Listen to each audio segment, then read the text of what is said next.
மதிமுக பொதுச் செயலாளர் வைகோ செய்தியாளர்களை சந்தித்து வருகிறார். அதனை தற்போது பார்க்கலாம். அதற்கு நீங்கள் வருவதை தவிர்ப்பதற்கு நல்லது என்று நான் கருதுகிறேன் என்று கூறிவிட்டேன்.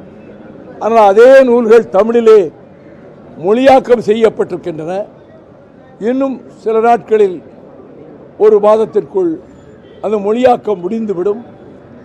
அது முடிந்த பிறகு நாடாளுமன்றத்தில் வைகோ என்ற தலைப்பிலான அந்த நூல்களை தமிழிலே ஆங்கில உரைகளை மொழியாக்கம் செய்த தமிழிலே வெளியிடுவதற்கு நீங்கள் சென்னையில் நீங்கள் அதை வெளியிட வேண்டும் என்று கேட்டுக்கொண்டேன். மகிழ்ச்சியோடு அவசியம் அதில் நான் கலந்து கொள்கிறேன், நான் வெளியிடுகிறேன் என்று சொல்லிவிட்டார்கள்.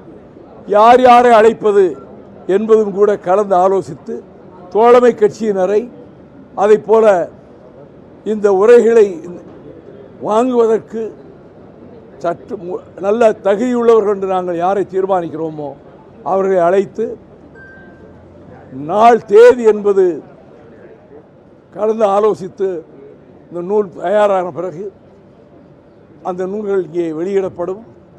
முதலமைச்சர் அவற்றை வெளியிடுவார். அந்த நிகழ்வு சென்னையிலே நடைபெறும்.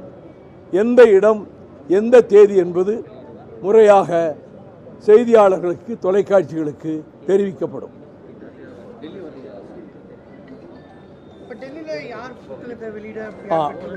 ராகுல் காந்தி வெளியிடுகிறார்.